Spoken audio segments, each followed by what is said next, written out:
This morning, maghisgot kita kabahin sa pagka-maisugod. Busa, makisayod ta sa mabulukong showbiz journey o sa mga kasinatian ni Kapuso Actress Kim Rodriguez. Good morning, Kim, at welcome back sa GMA Regional TV Live. Maayong buntag!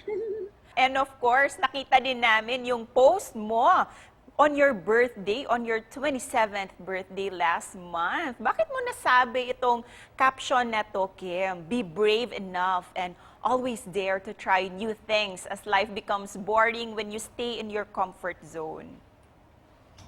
Yes, oo nga. That was nung August 14 ng birthday ko. Kasi since 27 na nga ako, gusto kong mag-explore pa ng mga bagay na hindi ko pa nagagawa. Since passion ko to, gusto ko lumabas sa comfort zone ko na gusto ko pa mag-try ng mga bagay na hindi ko kayang gawin before na kaya ko lang gawin ngayon.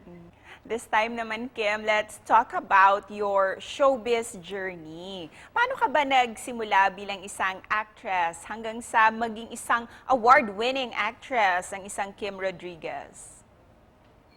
I started when I was 17. Nagtatalent lang ako, like, passersby. Passersby lang ako before, and then nag-audition ako, may nakakilala sa aking manager, nag-audition ako, and then after ko mag-audition, siguro mga ilang audition, tsaka ako natanggap. So yun, siguro kailangan mo lang ng tiyaga talaga kapag mahal mo yung ginagawa mo, kapag gusto mo talaga gawin. So yun, after noon, lahat auditions, so nag-artista na ako, doon na siya nagsunod-sunod, and natutuwa naman ako, kasi since pangarap ko nga mag-artista, pangarap to ng lola ko, so happy ako sa mga nakakamit ko ngayon. And speaking of mga awards mo bilang isang actress, Kim, may specific award ka ba na gusto mong makamit? Actually po, nung nagsisimula ako, nakatanggap na po ako ng Best New Movie Actress.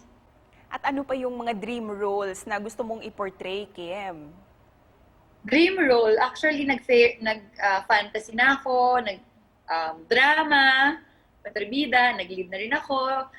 Gusto ko naman i-try yung action. Pero this time, pag-usapan muna natin itong upcoming project mo, ang Stories from the Heart, Never Say Goodbye. How will you describe your characters sa series na ito, Kim? Okay, Never Say Goodbye. Ako dito si Lily Pelaez, ang nakakabatang kapatid ni Jack Roberto na si Bruce Pelaez. Ayan, bali ako ang magiging tulay sa kanilang dalawa ni Joyce na si Clea Pineda. Ako yung magiging tulay kung paano sila mabubuo yung pag-iibigan nila.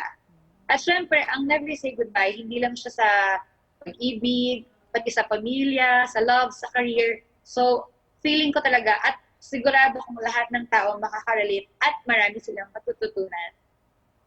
Kaya naman, nakaka-excite itong upcoming project nyo. So with that, please invite, Kim, all our kapuso na abangan ang afternoon drama series na ito. Yes, mga kapuso, sana po abangan at suportahan niyo po ang Never Say Goodbye. Ngayong October na po yan sa GMA Afternoon Prime. And finally, Kim, before we end our interview, ano ang mensahe mo sa ating mga viewers this morning? Ayan, sana po maganda po yung gising nyo at sana have a great day ahead. Mag-ingat po kayo palagi at always stay safe. Stay safe ka din lagi, Kim. At daghang salamat sa iyo for joining us this morning. Thank you po.